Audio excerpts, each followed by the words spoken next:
Power doesn't corrupt, it reveals. And on this morning in Judge Elias Monroe's courtroom, revelation would come like lightning through marble. If you believe justice should be blind to wealth and privilege, hit that like button now. The air inside Courtroom 7 was thick with anticipation, dense as morning fog rolling off cold water. Every wooden bench was occupied, spectators pressed shoulder to shoulder, their collective breathing creating a rhythm of expectation that seemed to pulse through the old oak paneling. Sunlight filtered through the tall windows in angled shafts, illuminating particles of dust that hung suspended like tiny witnesses to what was about to unfold. The mahogany judge's bench stood elevated, dark and imposing, worn smooth by decades of hands and gavels and the weight of consequence. Behind it sat Judge Elias Monroe, 63 years old, silver-haired, his face carved with the kind of lines that come not from age, but from bearing witness to humanity at its worst and occasionally its best. His hands were folded before him, steady as stone, his eyes the color of winter sky, pale, penetrating, missing nothing. The case before him should have been straightforward. A civil matter involving a disputed property sale, allegations of fraud, forged signatures, manipulation of an elderly veteran who'd been tricked into signing over his family's land for a fraction of its value. On paper, simple. But nothing involving the Whitmore family was ever simple. Governor Richard Whitmore's administration had spent the last 4 years wrapping itself in the state's legal and political machinery like armor, and his wife, Victoria Whitmore, had become accustomed to a certain kind of immunity that wealth and position provided. She sat now at the defendant's table, her posture radiating contempt disguised as confidence. Her designer suit was cream-colored, tailored to perfection, her jewelry understated but unmistakably expensive. Her attorney, Marcus Thornfield, was a man whose reputation preceded him like cologne, too strong, too expensive, designed to overpower rather than persuade. He'd made a career out of burying opponents in paperwork and intimidation. Across the aisle sat the plaintiff, Harold Chen, 78 years old, a Korean War veteran with hands that trembled slightly from age and medication, but eyes that burned with the kind of anger that comes from being betrayed. His attorney was a young woman named Sarah Reeves, fresh out of law school, working pro bono because she still believed the system could work if someone was brave enough to make it work. She looked terrified. She should have been. The gallery murmured in low tones, a sound like wind through leaves, uncertain which way to bend. Judge Monroe's gavel came down once, not hard. It didn't need to be. The sound cut through the murmuring like a blade through silk, and silence fell instantly, absolute, suffocating. "We will begin," Monroe said. His voice was not loud, but it carried the weight of absolute authority, each word enunciated with precision, leaving no room for misinterpretation. "Ms. Reeves, you may present your opening statement." Sarah Reeves stood, her hands clutching a legal pad that shook almost imperceptibly. She cleared her throat. "Your Honor, this case is about predatory exploitation of a vulnerable senior citizen. Mr. Chen, a decorated war veteran, was approached by representatives of Whitmore Acquisitions LLC with what appeared to be a legitimate offer to purchase his property. However, the contract he signed bore little resemblance to what was discussed. The price was altered. Clauses were added that stripped him of any recourse. His signature was—" She hesitated, gathering courage. "We believe his signature was forged on several key documents. Mr. Chen never agreed to sell his land for $80,000 when its assessed value is over $2 million. He never agreed to waive his right to legal representation. He never agreed to a clause that would prevent his children from inheriting any proceeds. These documents are fraudulent, Your Honor, and we have handwriting analysis to prove it." The courtroom remained silent, but the quality of that silence had changed. It had teeth now. Monroe's expression didn't shift, but something in his eyes sharpened, focused. "Mr. Thornfield, your response." Marcus Thornfield rose with the languid confidence of a man who'd never lost a case he cared about and didn't intend to start now. He smiled, the kind of smile that didn't reach his eyes. "Your Honor, what we have here is a case of seller's remorse combined with, frankly, the unfortunate cognitive decline that sometimes accompanies advanced age. Mr. Chen signed these documents of his own free will in the presence of a notary after being given ample time to review them. If he now regrets his decision because his children have convinced him the property was worth more, that's unfortunate, but it's not fraud.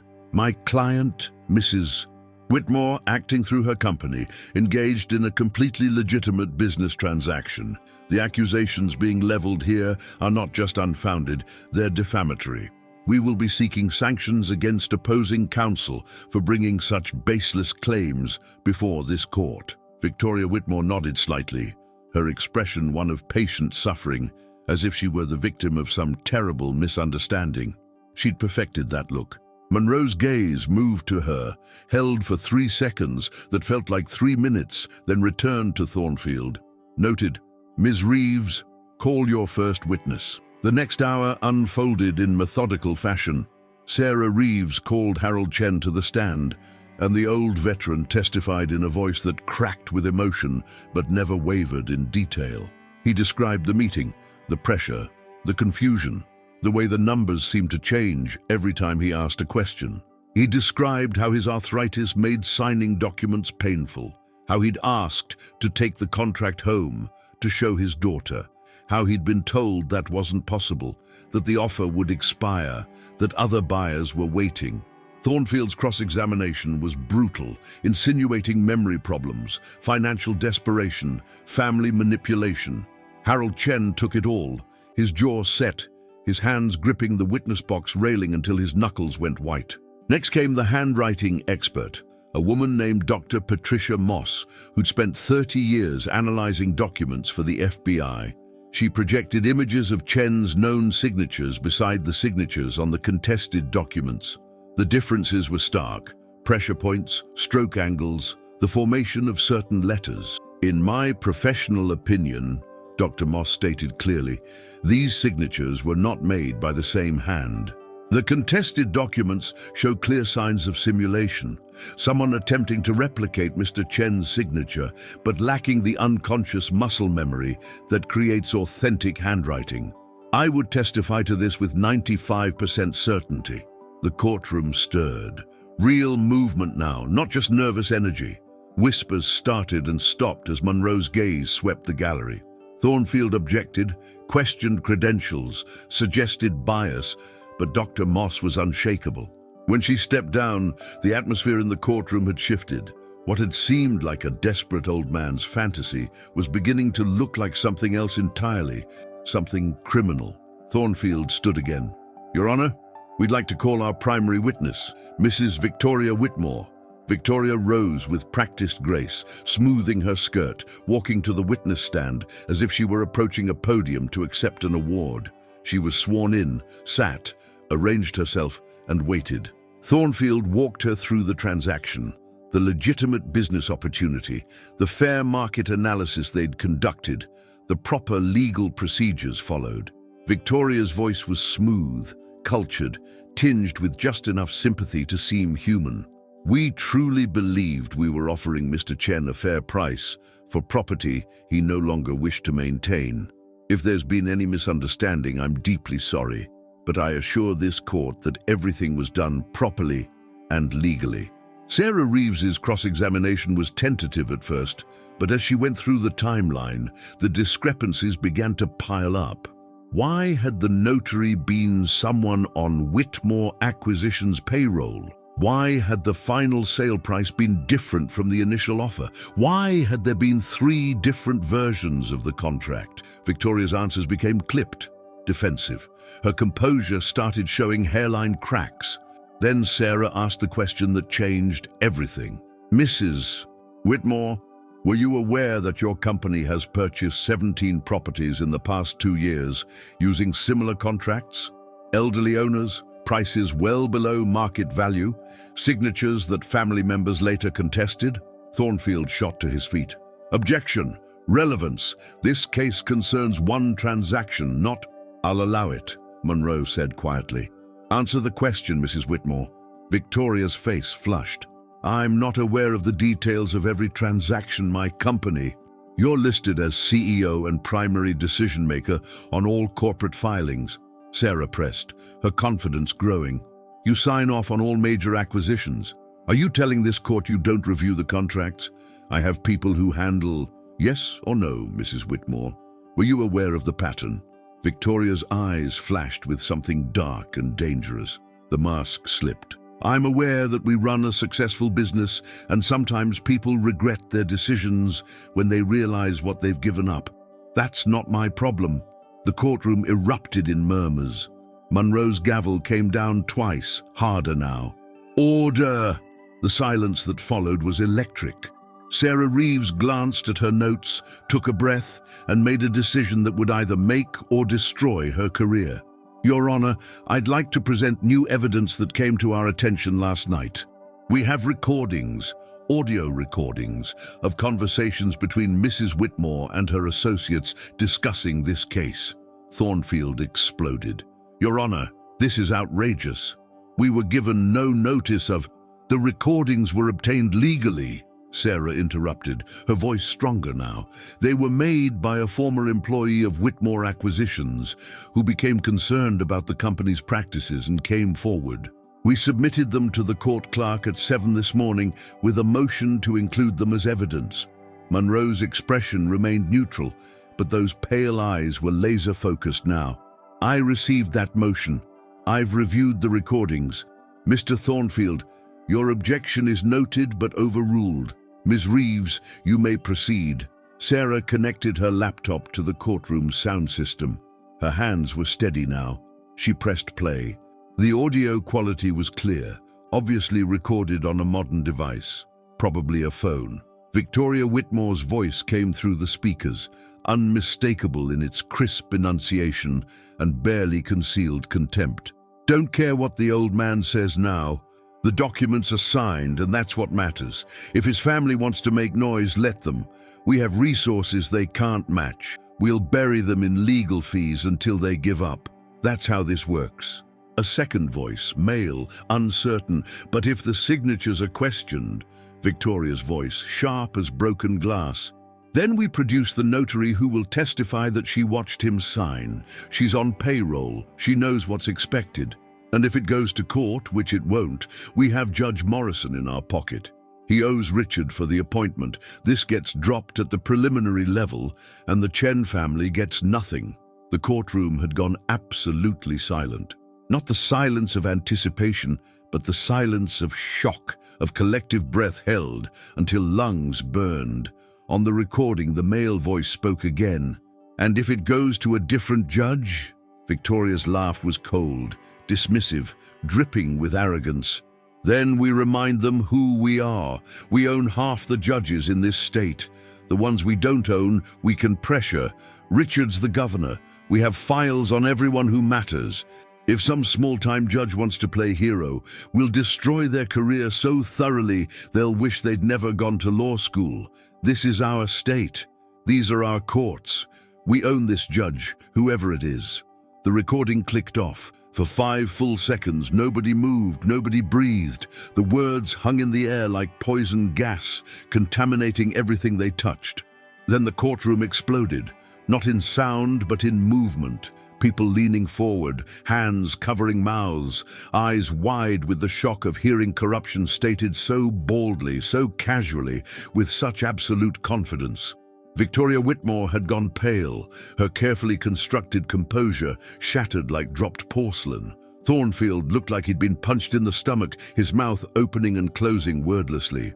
And Judge Elias Monroe sat perfectly still, his hands still folded before him, his expression unchanged. But something in his eyes had ignited, not anger precisely, but something colder and far more dangerous. The absolute certainty of purpose. He let the chaos build. For exactly 10 seconds, let the weight of what had been revealed settle into every corner of the courtroom, and then his gavel came down once. The sound was like a gunshot. Silence fell like a curtain. Monroe's voice, when he spoke, was quieter than it had been all morning. Dangerously quiet, the kind of quiet that made people lean forward to hear, that commanded attention through sheer force of controlled intensity. "Mrs. Whitmore, you will stand." Victoria stood slowly, her legs visibly unsteady. The confidence had drained from her face, replaced by something that might have been fear but looked more like disbelief. The disbelief of someone who'd always gotten away with everything, suddenly realizing that might be about to change. Monroe looked at her for a long moment, his gaze unwavering, dissecting, seeing through every layer of pretense to the rot beneath. When he spoke, every word was measured, deliberate, carved from ice and iron. "In 37 years on the bench, I have seen many things. I have seen crimes of passion and crimes of desperation. I have seen good people make terrible mistakes and terrible people hide behind good masks. But rarely, very rarely, have I seen corruption stated with such naked arrogance, such absolute contempt for the institutions that separate civilization from chaos. You said, Mrs. Whitmore, that you own this judge. Let me clarify something for you and for everyone in this courtroom. You do not own me. You cannot buy me, threaten me, or intimidate me. I am not a possession of your husband's office or your family's wealth. I serve one entity and one entity alone, the law. And the law, Mrs. Whitmore, is about to own you." The silence in the courtroom was so complete that the sound of someone's phone vibrating in the back row sounded like an alarm. No one moved to silence it. Every eye was locked on Monroe, every ear straining to catch his next words. Victoria's face had gone from pale to grey, her hands gripping the edge of the witness box as if it were the only thing keeping her upright. Monroe continued, his voice gaining strength without gaining volume, each sentence landing like a hammer blow. "This court finds the evidence presented by the plaintiff to be credible, compelling, and deeply disturbing. The handwriting analysis alone would be sufficient to question the validity of these contracts. But combined with the recorded admission of deliberate fraud, conspiracy to obstruct justice, and attempted corruption of this court, we are no longer discussing a civil dispute. We are discussing criminal enterprise. Mrs. Whitmore, I am immediately voiding the contract between your company and Mr. Chen on the grounds of fraud. The property will be returned to Mr. Chen's ownership, and your company will pay restitution in the amount of $2 million plus legal fees and damages." Furthermore, Thornfield found his voice. "Your Honor, you can't—" Monroe's gaze shifted to him, and the attorney's words died in his throat. "Mr. Thornfield, you will not interrupt this court again. Furthermore, I am referring this matter to the State Attorney General for criminal investigation. The charges will include fraud, forgery, conspiracy, and attempted bribery or intimidation of a judicial officer. I'm also recommending that the Bar Association investigate both you and your client for ethical violations. If you were aware of these practices, and the evidence suggests you were, you will be answering for that as well." Thornfield's face had gone red, then white. He sank back into his chair as if his strings had been cut. Victoria Whitmore was shaking now, visible tremors running through her body. She tried to speak, but no words came out. Monroe wasn't finished. "You invoked your husband's office as if it were a shield against consequence," Monroe said, his voice carrying to every corner of the courtroom with crystal clarity. "You believed that power and position placed you above accountability. You were wrong. In this courtroom, under this system of justice that men and women have fought and died to preserve, there are no owners and no owned. There are only citizens equal before the law. Your husband's title does not grant you immunity. Your wealth does not purchase you innocence. Your connections do not buy you freedom from consequence. You exploited a vulnerable veteran, a man who served this country with honor, treating him as nothing more than an obstacle to your profit. You corrupted business practices into criminal enterprise. You attempted to undermine the integrity of this court system, and you did all of it with the absolute certainty that you would face no repercussions. That certainty, Mrs. Whitmore, was your downfall. The judge paused, letting the weight of his words settle. In the gallery, Harold Chen was crying silently, his daughter's arm around his shoulders, decades of tension and violation finally finding release. Sarah Reeves looked like she might faint from relief and adrenaline.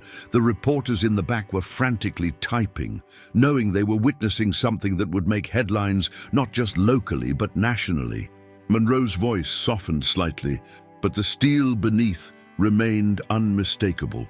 This court recognizes that justice delayed is often justice denied. For too long, people like Mr. Chen have been victimized by those with greater resources and fewer scruples, their complaints dismissed, their cases buried, their voices silenced. Not today, not in this courtroom.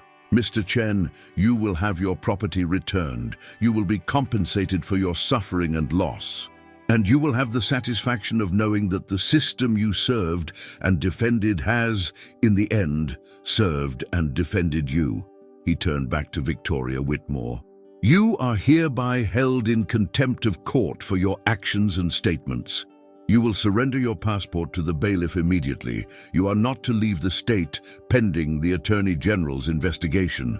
If you attempt to flee, if you attempt to destroy evidence, if you attempt to intimidate witnesses or interfere with the investigation in any way, you will be arrested and held without bail. Do you understand these conditions? Victoria nodded, a jerky, desperate movement. Her voice, when she finally managed to speak, was barely a whisper. Yes, Your Honor. I didn't hear you. Yes, Your Honor! The words came out as a strangled shout, humiliation and fury and fear all tangled together in a sound that would haunt her for the rest of her life. Around the courtroom, people shifted, some with satisfaction, some with discomfort at witnessing the complete destruction of another human being's power and dignity. But no one looked away. This was the moment everything had been building toward. The reckoning, the exposure, the fall. Monroe's gavel came down one final time. This court is adjourned. Bailiff, escort Mrs. Whitmore to process the necessary documentation. Mr. Chen, you are free to go home. Ms. Reeves, well done. Mr. Thornfield, you should speak with your own attorney. He stood, and the entire courtroom rose with him in a wave of rustling fabric and shifting weight. Monroe gathered his papers with the same measured precision he'd shown throughout the proceedings, as if this were just another day, just another case, not the demolition of a corrupt empire. But as he turned to leave the bench, his eyes swept the gallery one more time, and there was something in that gaze, not triumph, but quiet satisfaction. The satisfaction of a man who'd spent decades watching justice bent and broken, and had finally, on this morning, seen it stand upright and strike back. The courtroom emptied slowly, people reluctant to leave, wanting to hold on to this moment to process what they'd witnessed. Victoria Whitmore was escorted out through a side door, her expensive heels clicking against the marble floor, each step a countdown to consequences she'd never believed would come. Thornfield followed shortly after, his briefcase clutched like a shield, his eyes fixed on the floor. Harold Chen stayed seated for a long moment, his daughter crying into his shoulder, both of them overwhelmed by the sudden lifting of a weight they'd carried for so long. Sarah Reeves sat at the plaintiff's table, staring at her hands, trying to comprehend that she'd just won the biggest case of her barely started career against impossible odds. Outside the courthouse, the media circus was already beginning. News vans lined the street, reporters jockeying for position, cameras ready to capture Victoria Whitmore's exit. The story would dominate the news cycle for days, then weeks. The governor's office would issue statements, first defensive, then evasive, finally distancing. Investigations would multiply, branching out into other properties, other deals, other victims.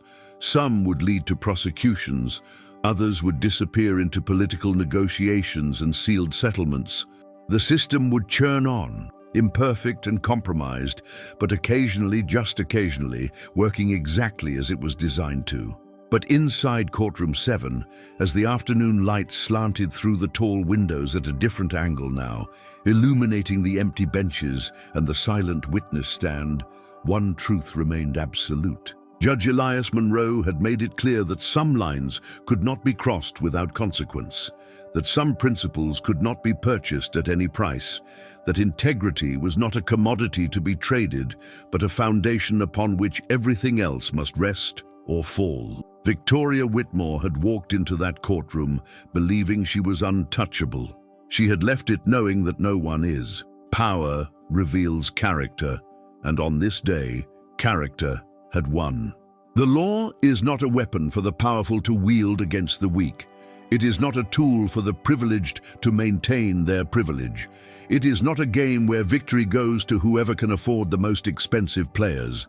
The law, at its best, is a level field where truth matters more than wealth, where justice weighs more than influence, where every person, whether veteran or governor's wife, penniless or powerful, stands equal before the bar.